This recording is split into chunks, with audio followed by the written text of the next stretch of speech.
Good afternoon, everyone. Appreciate you all being here. I'm going to give folks a couple minutes to sign in, and then we'll be getting started. We're going to have FACCC President Wendy Burrow-Wynkoop say a couple words to get us started. Wendy, yeah, go for it. Hi, good morning, or I guess good afternoon, everybody. Welcome. So glad to have you. We appreciate you coming today. We've got our budget star, Evan Hawkins, our amazing executive director, and hopefully he can answer most of your questions about the budget and let you know where it is. It's confusing because we hear different things from different people, so don't blame him. The answers aren't perfectly clear. But we appreciate your time, and hopefully we can clarify anything about the budget. We know it's big, and I'll leave it at that. Thanks, Wendy. Yeah, and it's still in process too. I mean, the May revise is definitely an important marker, but it's only the governor's marker. And I'll talk a little bit more about what the legislature is thinking on this. So there's still some work to be done, but it is a very big budget, and that's why I think it's important to talk about. And certainly I want to make sure that we are able to answer questions. So as you can see on the screen now, I'm going to provide a summary of the May revise for a bit of our time here, and then really hoping to spend a lot of our time, or half of our time, on Q&A for you all. So just kind of allow me to finish my summary, and then I'll take questions after that. You can either raise your hand and I'll call on you for questions, or you can write your questions in the Q&A section. But let me get started here with the summary, and then hopefully maybe some of the questions I'll answer through this process. Okay, so where are we right now? So this budget sequence is a long sequence that involves lots of different entities, lots of different processes. So this slide is probably a bit confusing. It's an interesting graph, but it really does do a good job of showing everything that's happening at once. It really is a year-long process. So going back to last July, nearly a year ago, the Chancellor's Office was working on basically putting together its proposal on what it wants to be in the budget. And that process actually was pretty decent this year for faculty. There was a significant amount of money suggested for part-time and full-time faculty and professional development. So that moves forward to the governor, and then the governor kind of reviews it, and the Department of Finance reviews it for the rest of that year. And then, develops kind of what our fiscal situation is looking like. And then, of course, in January is the budget proposal, where we get kind of a better sense of what we're looking at. And kind of that's our marker that we're sort of debating over for the months after that. And you can see that there are a number of processes that happen after that. The LEO is sort of reviewing, doing research, and providing documentation on their perspective on our financial situation as a state, but also the cost of the proposals and things of that nature. And they do really important work in this. The legislature starts meeting. They convene subcommittees to develop their own proposal and hear from stakeholders.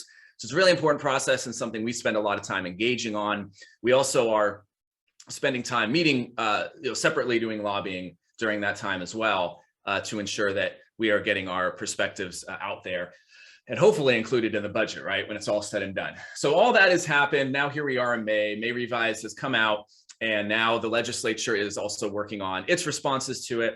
I'll talk about that more later. And then it will have to be passed on June 15th. So less than a month away, it needs to be passed as a constitutional deadline. Now, the constitutional language doesn't necessarily say if a final budget needs to be passed then, but a budget needs to be passed. So what you've seen in recent years is they'll pass kind of a placeholder budget and then figure out the details in the days prior. So while June 15th is a milestone, a significant one, there could be some details that come in the subsequent weeks, but ultimately the budget will be signed somewhere around June 30th. So we're really in crunch time here. And the sort of the highlight of the budget, if you will, and you all probably have heard this at this point, is a nearly $100 billion surplus, which is unprecedented.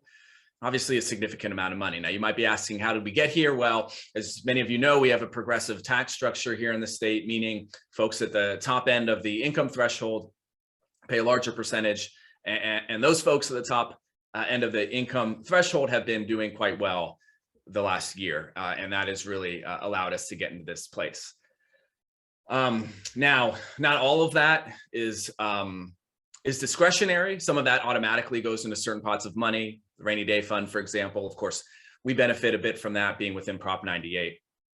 I'll talk more about what those numbers look like. But I want to share a little bit about kind of the economic situation, because of course that's what's gotten us here. And it's sort of interesting to see if you look at some of our previous recessions that we've had, at least when it comes to employment. This is one of the fastest recoveries in terms of employment that we've had in any recession in recent memory. And I think this has impacted a few things. One, it's where we kind of went from 2 years ago thinking we were going to have a $60 billion deficit to here we are today, $100 billion surplus. It kind of shows how we got there. And I think also because historically unemployment trends have impacted our enrollment as a system. Now, I think COVID sort of changed that calculation a bit, but that also might have something to say with, it definitely has some impact on what our enrollment is. More folks are in the labor force instead, but will that change? I think, as you all know, the economy is in kind of a precarious spot right now. Okay, so the majority of new Prop 98 funding, again, this is the funding that we'll be getting, as a system, is going to be one time. So the governor has indicated that he wants to rely more on one-time funding as opposed to ongoing funding. That for a few reasons. One, fiscally makes it a little bit easier. If you don't have ongoing expenses, to be able to approach next year with a little bit more flexibility. Additionally, there's something called the state appropriations limit, or the GAN limit, that essentially is a cap on the amount of revenue that the state can receive. I think the governor's utilized some of this one-time expenses and some other things as well, including gas rebates and things that we'll likely see materialize in the final budget to offset that. So that's a theme for us, is a lot of one-time money and less ongoing money from the governor, at least. And the legislature has a little bit of a different idea there. So when you talk about the ongoing money, and this is inclusive of, the entire budget, right? So it's not just the things that came out of May Revise. You can see where that ongoing money, as of now in the May Revise, is being allocated. And I appreciate this slide is developed by the Chancellor's Office that, always does a good job coming out with sort of these slides and pieces of data that they're very helpful. So you can see that most of it goes to the COLA. It's a 6.56 COLA. That's the new number. I'll get into that later. A base increase, that's one of the highlights here as well that we'd be seeing in our apportionment funding. I'll get into that a little bit more. And part-time faculty health insurance, of course, this is a top priority within the budget for FACC. We mentioned this previously. We'll talk about it a little bit more. And then enrollment growth is a smaller amount. Obviously, our colleges aren't growing as much. And then there's some other things in there as well that we'll talk about. So in terms of one-time funding, a lot's going to deferred maintenance. I think a highlight here is the governor proposing this discretionary block grant. This would go to districts. $750 million is a lot of money. It would go to districts for recovery from the pandemic, and also other fiscal stability measures, including helping to buy down pension costs and potentially other costs as well. There's quite a bit of flexibility with this, as I understand. It would be allocated on FTS basis for each college if it goes forth as is. And that's on 21-22 numbers. So as I mentioned, some of the highlights here include a COLA, which is one of the higher COLAs I've certainly seen in recent years. But of course, inflation's higher than any of us have seen in decades. So we believe that this number should be even higher than 6.56. I think some in the legislature have described similar feelings. The governor has indicated that they feel confident that this is the right number. So, there'll probably be some pushing on this. Maybe we see the number go up a little bit higher. I think we would like to, but we'll kind of see how that goes moving forward. I mentioned the apportionment funding increase, or our student-centered funding formula increase.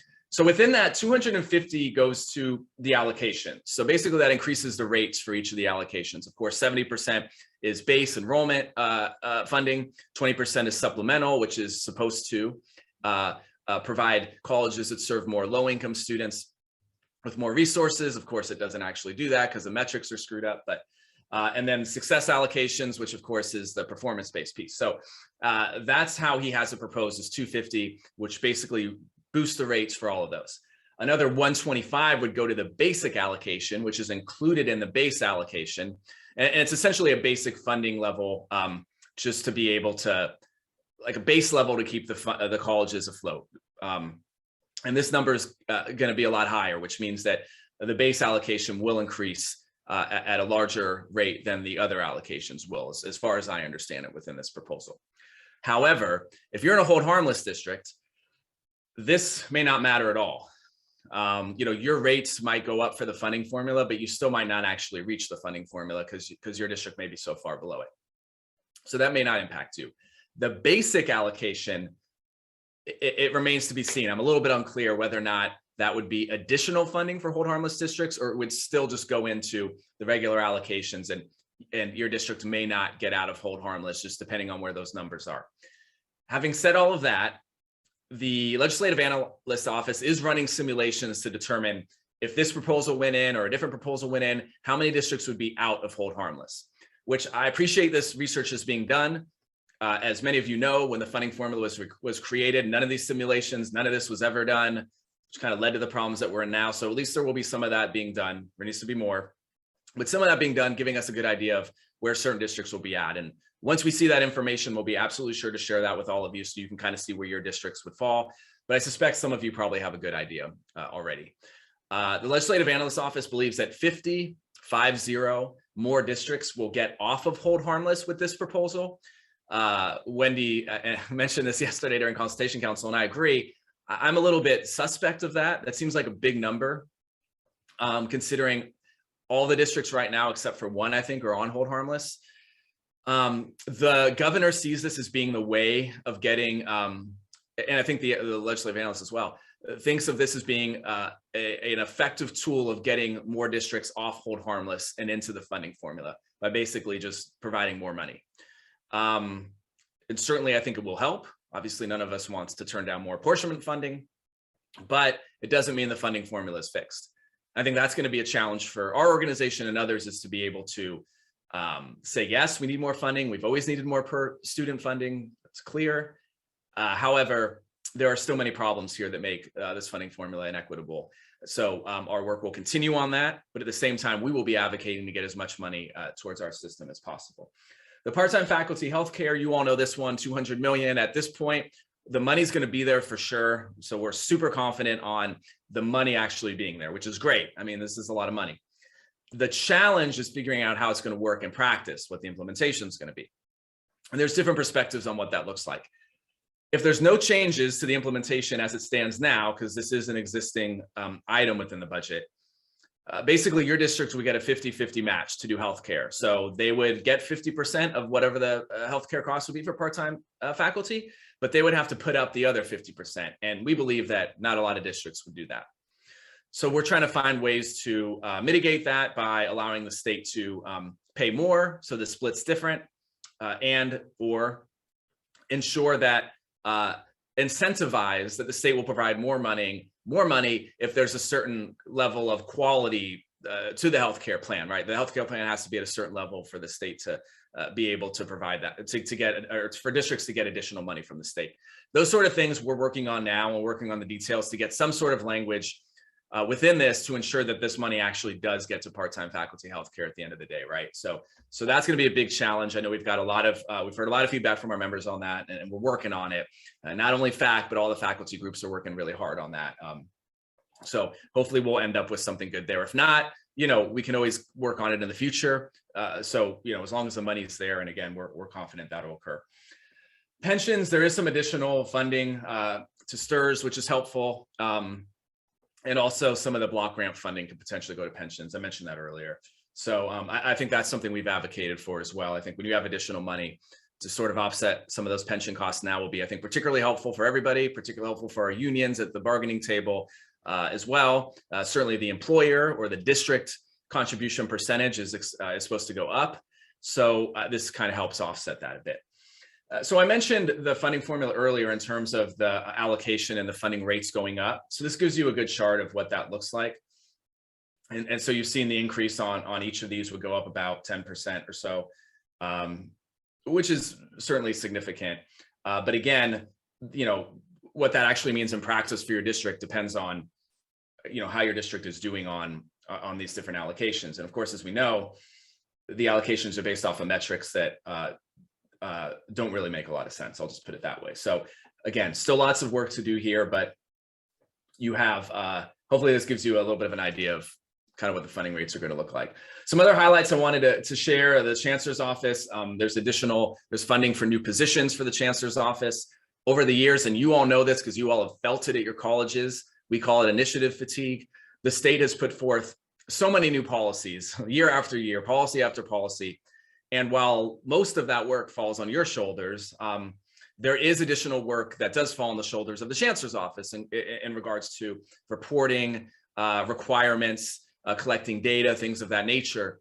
And that stuff's really important. It's important for a few reasons. One, obviously we need that information. But two, in the absence of the Chancellor's Office collecting that information, outside groups have collected that information and have used it, maybe manipulating a bit too harsh, maybe it isn't, for their policy proposals.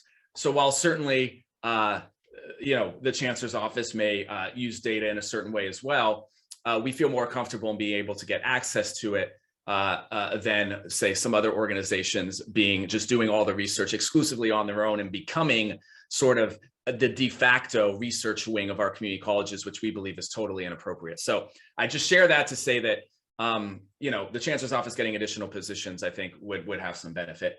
The Next Step program, which of course supports foster youth, there's an additional $20 million there proposed. Growth funding, I mentioned that earlier, a very small amount.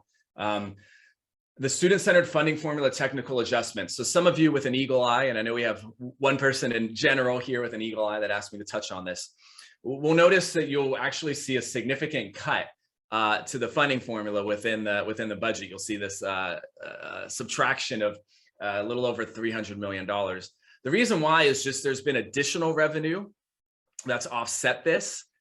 So more, whether it's local revenue or, it's probably mostly local property tax revenue and things like that, have sort of offset what the funding formula needed to provide. So because of that, there's less funding that needs to go from the funding formula to particular districts. So for example, any of you that are in a basic aid district, the state's not providing the basic aid districts with state apportionment funding, for example, right? So I don't know if most of this is because we have new districts that are going to be on basic, I don't know any of that. I just know that there's potentially offset. There is offsetting there that is being calculated. But nonetheless, at the end of the day, it's really kind of all going to the same place. It's not like we're seeing a $300 million cut to our funding. So of course, we still have concerns about the May revise and the budget process in general. I mentioned all of those already, but they're kind of listed here on this slide just to kind of summarize them all. And of course, I can share this slide with you all afterwards. But what I didn't mention are those last two bullet points. Certainly there's been a lot of legislation, as I mentioned earlier, but specifically recent legislation around acceleration, AB 1705 in particular, that's still going through the process, and that we've been advocating, obviously our position is opposed to that bill, but within that, there's sort of budget conversations that are happening to support the work of faculty in that instance and in others. And part of that includes more funding for professional development and embedded tutors, just for example. And as far as I saw, there's nothing included within the May revise on that. So that's something we may see develop, but also it may go through the process of the bill more. And then Calbright continues to receive funding within the May revise, which of course is no surprise as the governor continues to support Calbright, but the legislature does not. So we'll continue to see that play out. I think when you have this much money in your budget, there's not really an urgency to make any sort of cuts. So, I don't see Calbright going anywhere, but they continue to struggle. Okay, so that's the governor, right? That's just a piece of that. The other piece of it is the legislature, and the Senate in particular, the upper house, put together its plan on its budget priorities. And we are confident that the Assembly will share most of these priorities, and if not all of them, when they negotiate together. So in the Senate's plan, you see some differences. For example, you see the apportionment increase being a lot larger. You see $700 million. Remember, it's $325 million on the governor's side. So significantly more. I don't know the details on how this would break down within the formula, but a lot more money that I think would potentially lead to even more districts getting out of hold harmless potentially. But this would be a significant boost to our colleges. This is a lot of money to go to apportionment. They have a flexible block grant as well. That's one-time funding. You'll recall that the governor said 750 for his block grant. Senate says 450. So you can kind of see the differences here if you compare those two. It's basically the Senate's thinking, no, let's do more ongoing funding to the basic colleges and less one time, and the governor sees it the other way. So there are some distinctions there that they'll have to work out. There also is a lot of money for student housing, which we're certainly supportive of. That is one-time money, and since there's a lot of one-time money, this can really make a difference. One thing that we see in the Senate plan that is not in the governor's plan that we're very supportive on is additional funding for student services, in particular for MESA programs, to expand MESA to every single community college with appropriate funding. For a Native American Student Support and Success Program, this would be a new program to serve that population. This is something we've strongly advocated for. And more funding for EOPS, in particular, to help with enrollment, targeted enrollment, and retention for EOPS students. So those are three areas that we think would be very beneficial for our students in supporting these programs. And the Senate feels strongly about that as well, while the governor wants to take a more flexible approach and allow districts to determine these sort of things. So that, again, will be some tension that'll have to be figured out. I stopped a little bit early. There's additional student service funding here as well that we're supportive of. And in particular, I just want to highlight DSPS with 100 million additional funding. That would be a large increase for them, of course, and a lot higher than I think what they've received in the past. Okay, that was my lightning round. I think I kind of finished on time here. I did my best. Hopefully I didn't speak too fast, but now's the time for some Q&A. So I see a couple of hands up, so I will get to those first. I don't see any questions right now in the queue, so I'm going to go through in order. And if you want to have a question, please raise your hand. So Brian, you're up first.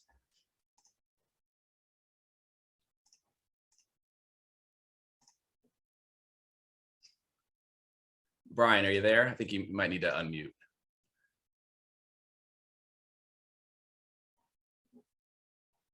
Okay, Brian, we'll come back to you. Jason, you're up. The block grants, are they 5 years in the Senate version the same way they are in the governor's version? That's a great question. I don't know if it's 5 years, but I do know that they can be spent over multiple years. I don't know if they describe the specific amount of years in the proposal I've seen so far, but I suspect it is something that can be over multiple years as well. Yeah. All right. Thank you. Yeah.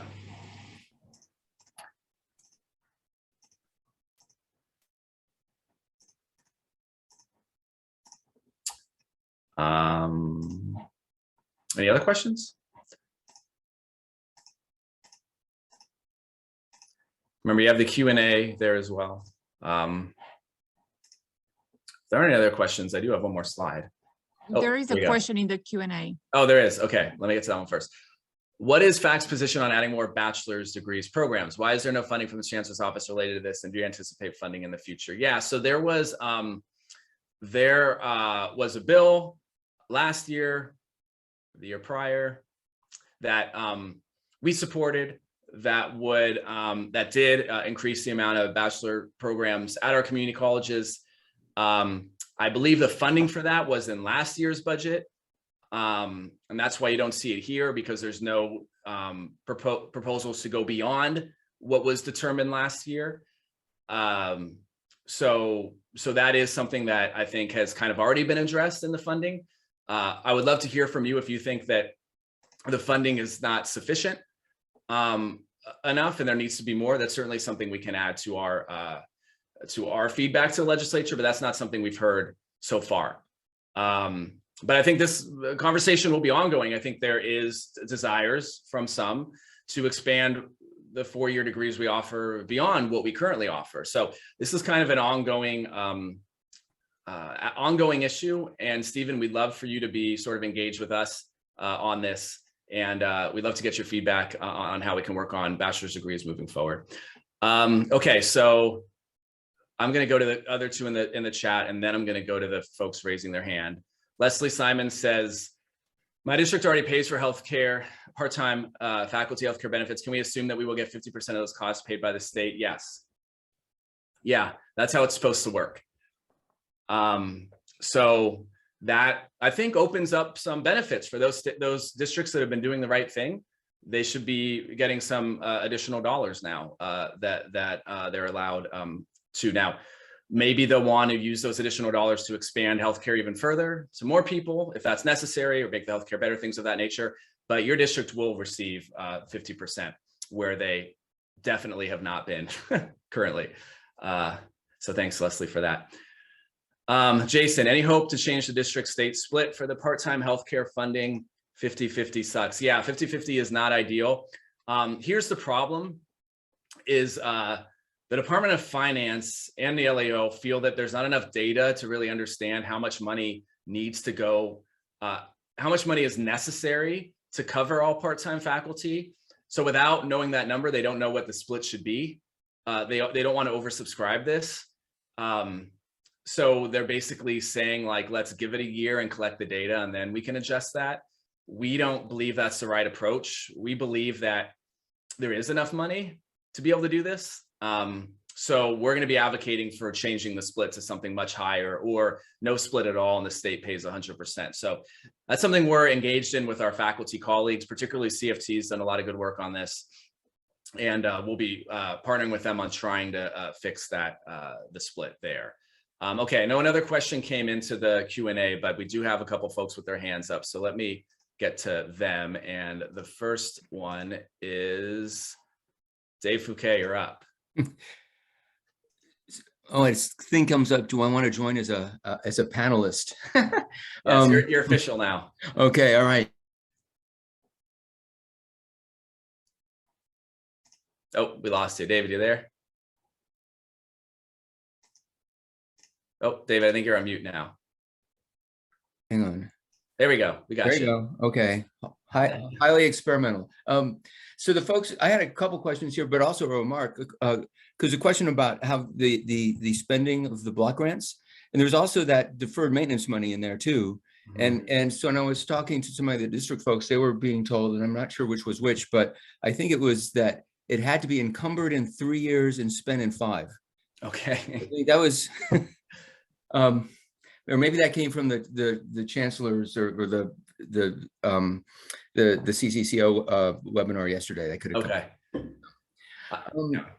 So the when you had gone through this thing kind of quickly, and I just want to make sure that we understand the impact of the base increase and basic allocation increase on hold harmless districts. And so which of those would the hold harmless districts see and which would not? And it's still in flux. Yes, it's still in flux. That's the answer there. We think that, again, it depends on where you're at on the hold harmless. If you're just below the hold harmless line, those districts will see all of it. If you're lower, if you're significantly lower, then at best you'll see the basic allocation included, but that's still in flux. I'm not entirely sure. I've heard both sides of that. However, the hold harmless districts will get COLA though, so that will be yeah. So, but I mean, as this weird thought that they have of we'll just throw money at it and not deal with the inequities of the current SCIF, that's kind of appalling. Yeah. Well, you have to remember that I think certainly for the governor, less so for the legislature, they believe that there aren't any inequities, right? They feel the funding formula is good as is. So that's the difference of opinion. That's the tension we have to work out. And I think from their perspective, from the administration's perspective, they see their proposal from January as being a compromise. So, those districts that are on hold harmless, they're going to get this funding floor that's going to give them a little bit more time to be able to transition rather than a fiscal cliff. But they are committed to the structure of it. But the legislature has some questions about that. So how I see that materializing is districts will be on hold harmless at least until 24-25, through 24-25. And that gives us a couple years to kind of sort this out.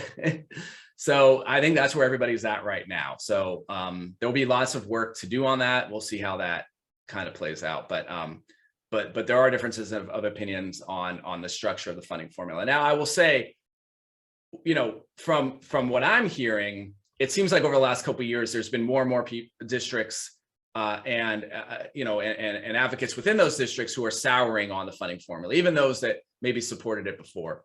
I think the reason why is a fair one. I mean, look, when the funding formula was passed, we didn't have a global pandemic, right? Yet we didn't have, this understanding of where we're at in terms of enrollment. We didn't realize we'd have so much money in the budget.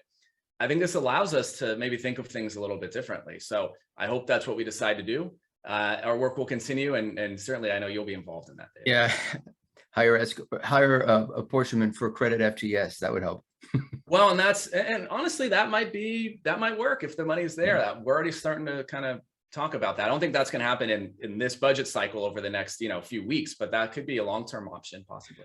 And one last thing, in the part-time health insurance, has there been any discussion about how to handle the case of part-time faculty working in multiple districts?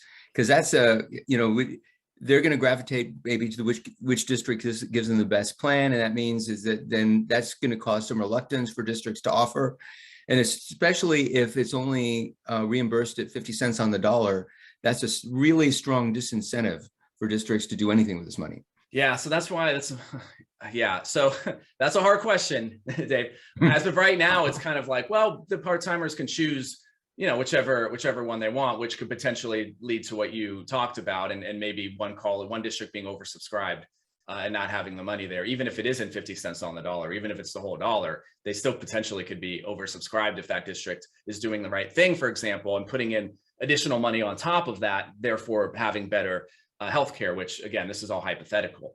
The other challenge is you have to be vested, or the insurance companies that partner with your district are going to want the members to be vested, right? They don't want someone to say, oh, I have a big surgery I need to do. I'm going to go teach a college at Chabot for a semester to get healthcare, have that surgery, and then jump off.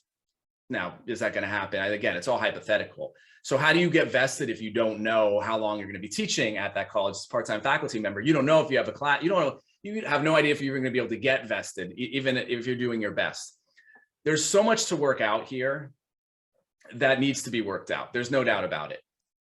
But I still believe we got to get the money. So let's get the money in there and we can kind of sort this out. I can promise you, Dave, a lot of thought is being put into this. We just don't have the answers yet, but we believe we can get it in the right direction right now, and then hopefully do some cleanup later. Thanks, David. Appreciate it. Okay. Mario, are you in here already? Mario, go for it. Yeah, can you hear me? Yeah. Oh, great.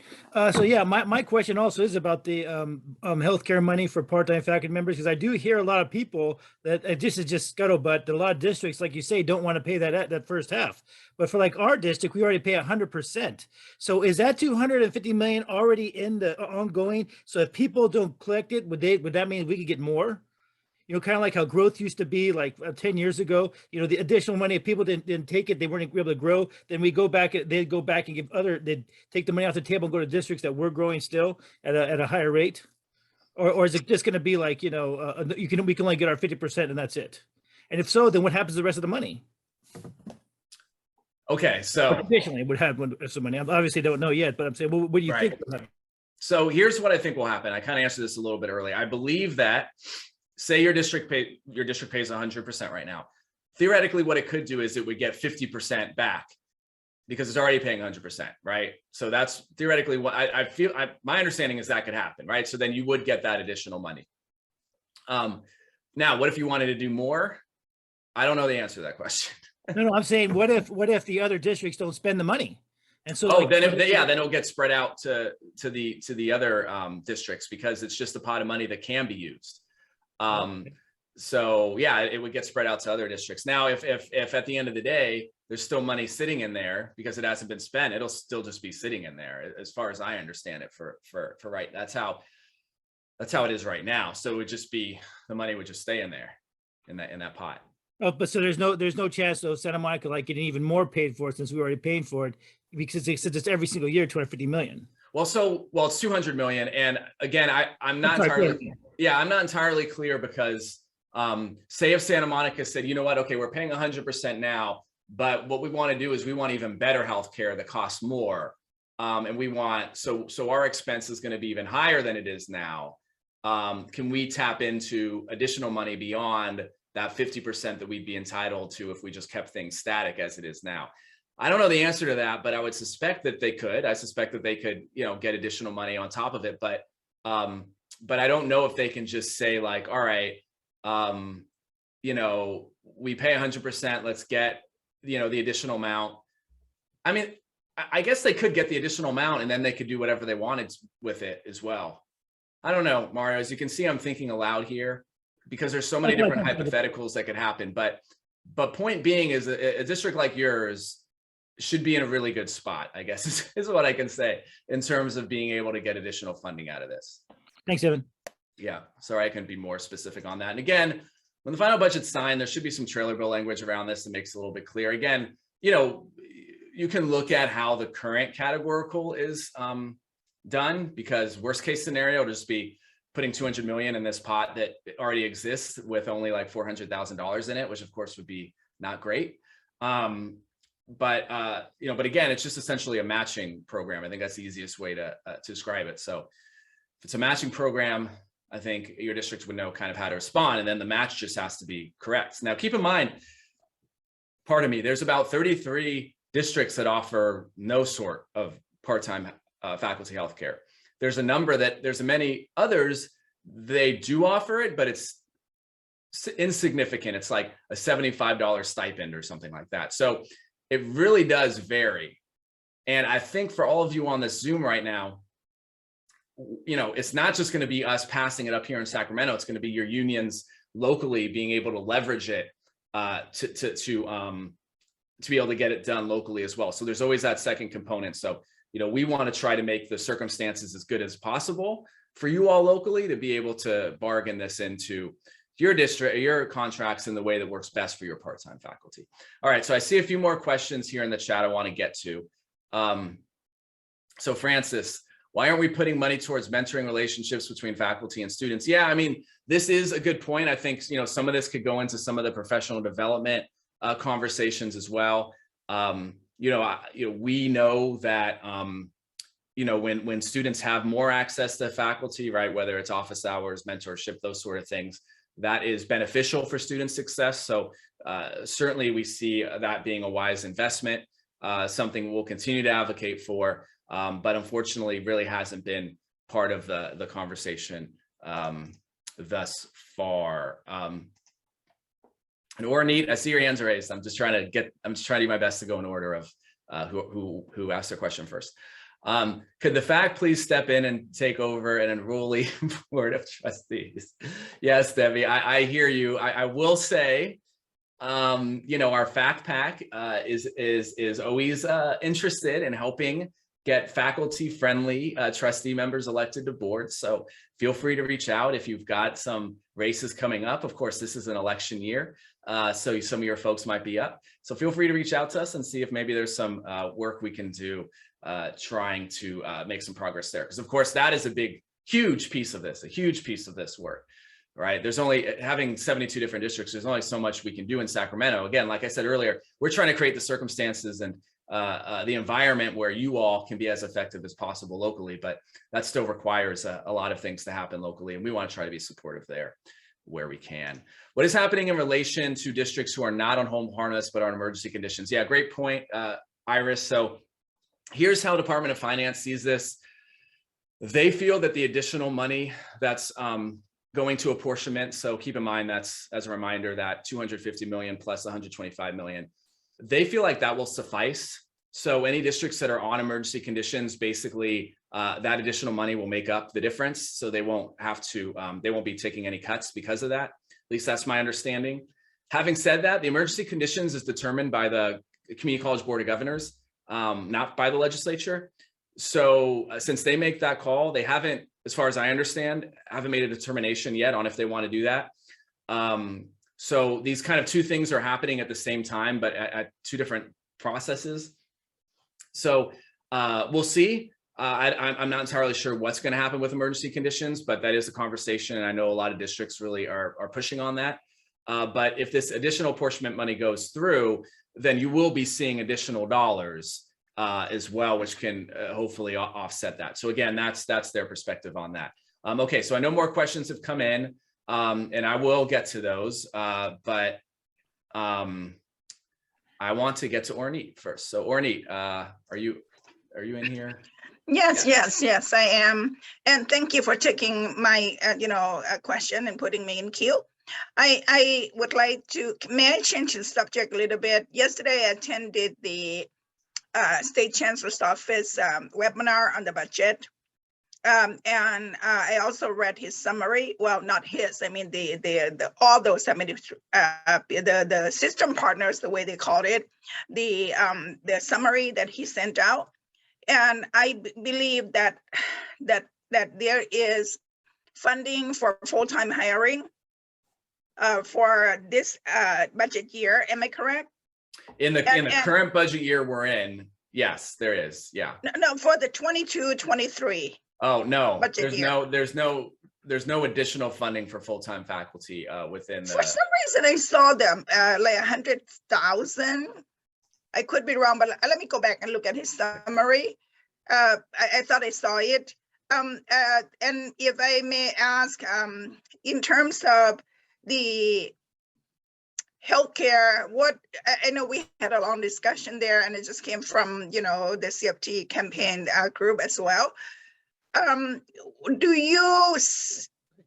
I know you don't have a crystal ball, but you have an insight that we don't.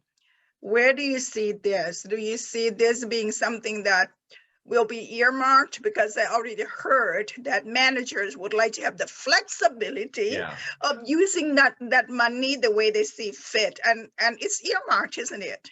It is, yeah. So the way that it's done now, it's like any other categorical where it is earmarked towards this specific thing. So it shouldn't be able to be used elsewhere. So that flexibility inherently does not exist in a categorical for an intentional reason. So the funding can go where the legislature desires it to go.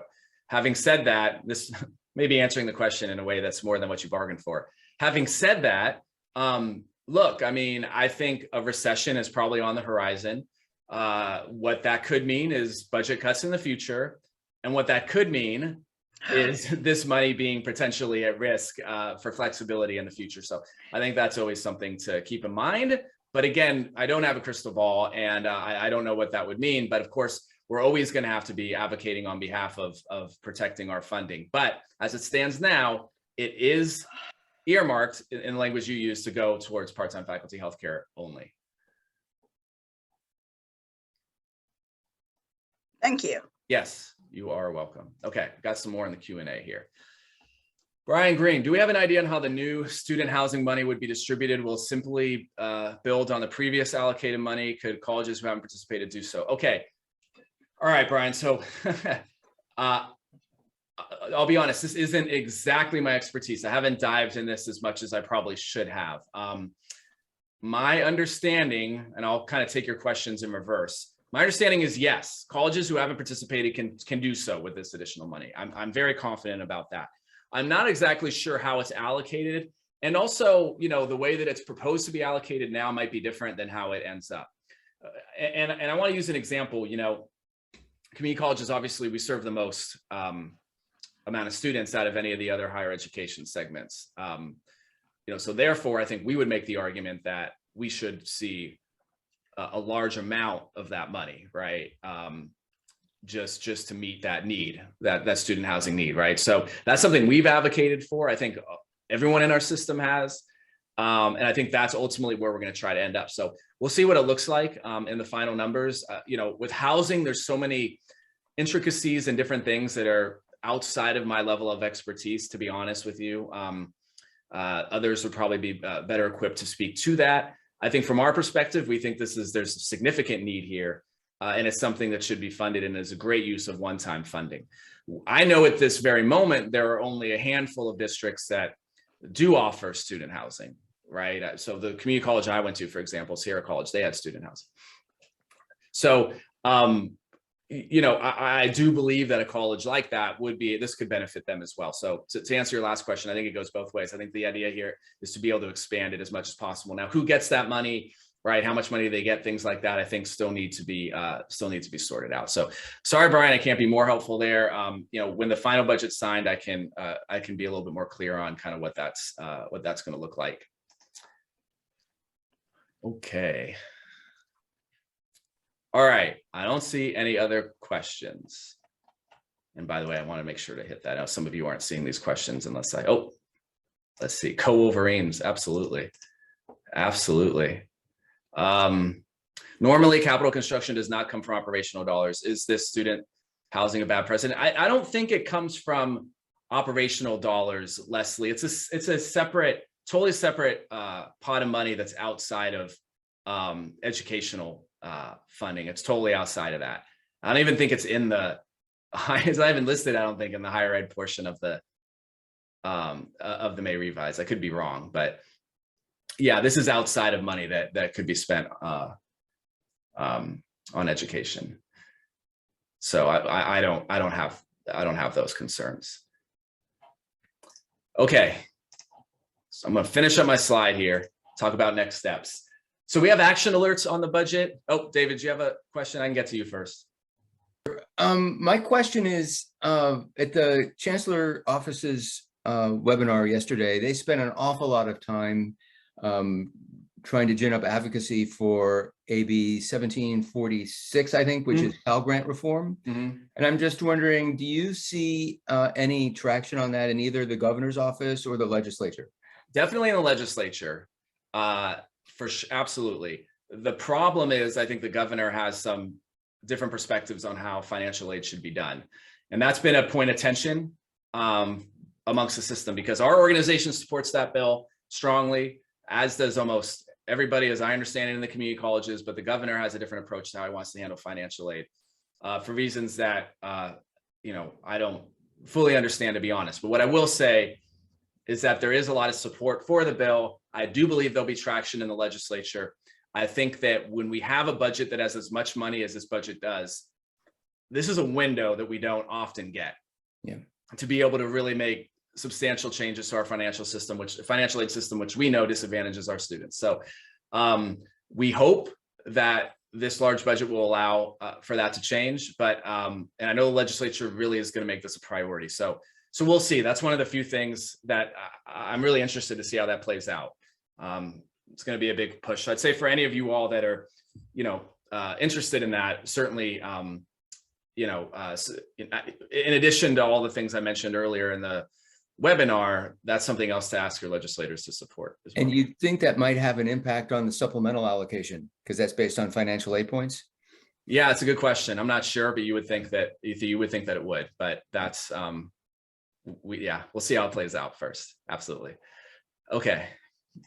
Great. Thank you, everybody. Thanks for the great question. So I'm going to finish up here and talk about the next steps here. So we have action alerts that you can use to engage in the budget process. Real simple. Send an email, make a call to your legislator, just informing them of what your priorities are, what community faculty priorities are. We'll have some budget proposals and final committee hearings coming up. The committees did meet earlier this week to kind of review the budget. I kind of shared earlier what their perspectives are. Again, I think we're probably more aligned with the legislature at this moment in time than the governor. And we want to be able to support the legislature in getting their priorities included. The Chancellor's Office Board of Governors, they continue to meet. Obviously, a lot of important work is done there. Their next meeting is on Monday. We're obviously very involved in those meetings. Certainly, I think when it comes to the budget, obviously, they don't have any sort of role in determining what that looks like. But of course, when we get to implementation and how the money's allocated, they do. So certainly those are important meetings to follow up on. The June primary election is June 7th. I'm sure you all, like myself, get about 3 or 4 mailers every single day. Maybe some people knocking on your door asking to vote. The election's important. I think that, we have endorsed a number of candidates that we think that will be strong for faculty and the students we serve, and of course our community colleges as a whole. We have a lot of turnover, something like 33% or something, I think, of the legislature is turning over. So with a lot of new folks coming in, we want to make sure that they're very supportive of our issues. and in general of community colleges, right? I think, you know, we want legislators that are going to prioritize our system. So be sure to vote if you haven't. I think the deadline to register to vote is like May 25th or something like that, although you can do provisional votes later. If you did move recently, remember, you have to re-register to vote. So don't forget that. And then June 15th is when the deadline is supposed to pass. And as I mentioned earlier, that isn't necessarily a hard deadline, but it's a deadline that does exist in the constitutional, within the state constitution. So something will be passed that day, and the budget bill also has to be in print 72 hours before it's voted on. So I have a suspicion that the budget essentially will be agreed upon shortly before June 15th, and we'll have a really good idea then on what it all looks like. So it's interesting. Of course, the politics of having a lot of money in the budget are fascinating. They're a lot different than the politics of being in significant budget deficits, which is what it was like when I started with this organization 10 years ago. You know, we will have a lot of work to do here in the coming weeks, and then we'll have a budget. I think the final thing you can do is, if you're not a FAC member, please join. I think someone dropped something in the chat about that. If not, we will, in terms of how you can join FAC. Your support allows us to do all this work, to be your voice in Sacramento, which we believe does a number of things to benefit you and the students you serve. And hopefully I've been able to make that case here in expressing all the work that we're doing as an organization right now on your behalf up here in Sacramento. So with that, I want to thank you all for your time. I see we do have Orneet's hand up. So Orneet, go for it. Sorry. Okay. So I actually accidentally pressed the raise hand button, but let me say this still. I really, you know, I just talked with someone who didn't know what FAC does. And really, let me say this.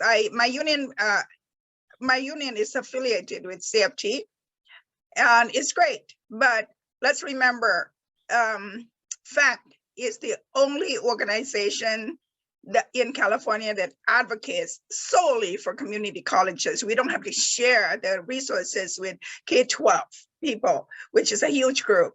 So please, please, please join me and my colleagues in joining FAC, because you need to help FAC help us and our students. Thank you. Well said, Orneet. Thank you so much. So if you want to join, click the link there in the chat. With that, we will conclude here. Thank you for joining us on your lunch hour. I hope this was really helpful. What we set out to do is give you all the tools and the confidence to empower you to advocate locally. And I think having this information, I hope, accomplishes that. I know from my years of doing this that the folks on the other side of the bargaining table, if you will, or some of your administrators, may have a totally different perspective on the budget.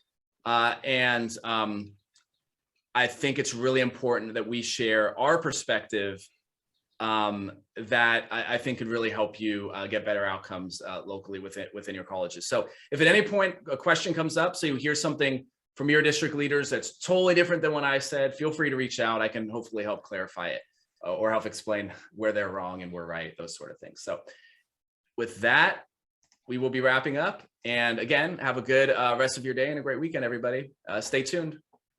Thanks, everyone.